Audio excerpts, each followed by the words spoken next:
বিএসএফের গুলিতে নিহত কিশোরী ফেলানী হত্যার বার্ষিকী আজ। ভারতীয় সীমান্তরক্ষী বাহিনী বিএসএফ ২০১১ সালের ৭ জানুয়ারি কিশোরী ফেলানীকে নির্মমভাবে হত্যা করে। বাবার সঙ্গে সীমান্ত অতিক্রমের সময় তাকে লক্ষ্য করে খুব কাছ থেকে গুলি ছোড়ে বিএসএফ। এরপর কাঁটাতারের বেড়ায় ঝুলতে থাকে তার লাশ। ফেলানী হত্যার এই ছবি বিশ্বজুড়ে তোলপাড় সৃষ্টি করে।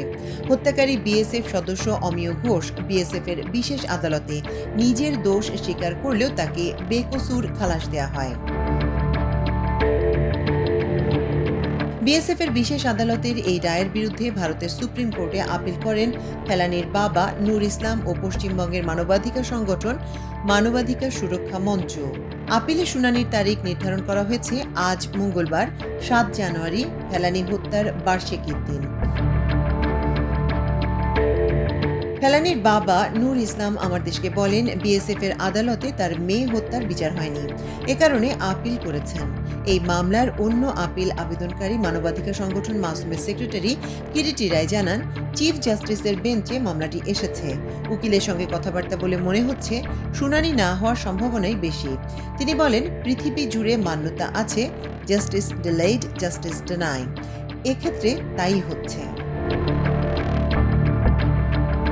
২০১৩ সালের ১৩ই আগস্ট ভারতের কোচবিহারে বিএসএফ এর বিশেষ আদালতে ফেলানী হত্যার বিচার শুরু হয়।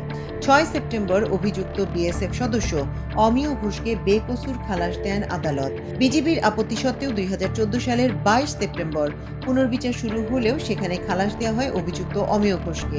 এরপর ২০১৫ সালের ১৪ জুলাই ভারতীয় মানবাধিকার সুরক্ষা মঞ্চের মাধ্যমে ফেলানীর বাবা নূর ইসলাম উচ্চ আদালতে রিট পিটিশন দাখিল করেন। পিটিশনের ভিত্তিতে কয়েক দফায় শুনানির দিন পিছিয়ে এখনও আদালতেই ঝুলে আছে পিটিশনটি। এর মধ্যে অমিয় ঘোষ কলকাতা হাইকোর্টে তার বিচার না করার জন্য আরেকটি রিট করেছেন। ফেলানীর বাবার আইনজীবী আব্রাহাম লিঙ্কন আমার দেশকে বলেন, আসামি নিজেই স্বীকার করেছেন তিনি খুন করেছেন। আদালত যখন আত্মস্বীকৃত খুনিকে পরিত্রাণ দেয় তখন তা প্রহসন হয়। এ রায়ে ভারতের বিচার ব্যবস্থা প্রশ্নবিদ্ধ হয়েছে। আব্রাহাম লিঙ্কন জানান, এই মামলার জন্য তারা দুবার ভারতে গিয়েছেন, কিন্তু রায়ের কোনো কপি পাননি। বিচার প্রক্রিয়া দেখার সুযোগও দেয়া হয়নি। তাদের সাক্ষ্য নিয়ে তড়িঘড়ি করে বর্ডার পার করে দেওয়া হয়েছে।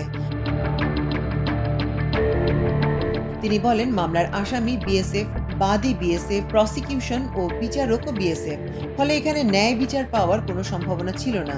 আব্রাহাম লিঙ্কন জানান, ফেলানী হত্যা যে অন্যায় ও অপরাধ ছিল তা ভারতের মানবাধিকার কমিশন স্বীকার করেছে। ভারতের মানবাধিকার কমিশন বলেছিল, যতই যুক্তি দেয়া হোক না কেন একজন কিশোরীকে এভাবে হত্যা করা আইনসম্মত নয়। কমিশন ফেলানীর পরিবারকে ৫ লাখ রুপি ক্ষতিপূরণ দিতে বলেছিল। ফেলানীর বাবা সেদিন মেয়ের হত্যার স্মৃতিচারণ করে আমার দেশকে বলেন, ২০১১ সালের ৬ জানুয়ারি মেয়েকে সঙ্গে করে আসেন ফুলবাড়ির অনন্তপুর সীমান্তে। মেয়েকে বিয়ে দেওয়ার জন্য আসাম থেকে বাড়িতে আসছিলেন তিনি। খুব ভোরে তারা দালালের মাধ্যমে সীমান্তের কাঁটাতারের উপর মই বেয়ে পার হওয়ার চেষ্টা করছিলেন। তখনও সকাল হয়নি, ঘন কুয়াশায় অনেকটা অন্ধকার। মই বেয়ে কাঁটাতারের বেড়া পার হওয়ার জন্য ফেলানীকে আগে তুলে দেন। মেয়ের হাত ধরে রেখেছিলেন তিনি। এ সময় গুলি করে বিএসএফ। গুলি এসে লাগে মেয়ের বুকে। এরপর বিএসএফ সদস্যরা দৌড়ে চলে আসেন। তিনি হামাগুড়ি দিয়ে কিছুটা দূরে চলে যান। অপেক্ষার পর ভোরের আলোতে দেখেন লাল সোয়েটার পরা মেয়ের লাশ ঝুলে আছে কাঁটাতারের বেড়ায়। নূর ইসলাম বলেন, পরের দিন মেয়ের বিয়ের দিন ঠিক করা ছিল। বিয়ের জন্য সোনার কানের দুল বানিয়েছিলাম, সেগুলো পরা ছিল। লাশের সঙ্গে তার পাওয়া যায়নি। এদিকে ফেলানীর মতো নিয়মিতভাবে সীমান্তে বাংলাদেশি নাগরিককে হত্যা করে চলেছে বিএসএফ। মানবাধিকার সংগঠন অধিকারের হিসাবে ২০০৯ সাল থেকে ২০২৪ সালের নভেম্বর পর্যন্ত ১৫ বছরে ৫৮৮ বাংলাদেশিকে হত্যা করেছে বিএসএফ। আহত হয়েছেন ৭৫৩ জন। বিএসএফ এর পক্ষ থেকে সীমান্ত হত্যা শূন্যে নামিয়ে আনার প্রতিশ্রুতি দেওয়া হলেও তা বাস্তবায়িত হয়নি। বিএসএফ বিশ্বজুড়ে ট্রিগার হ্যাপি বাহিনী হিসেবে পরিচিতি পেয়েছে, যারা বিচার বহির্ভূত উপায়ে নিয়মিত বাংলাদেশি নাগরিকদের হত্যা করছে।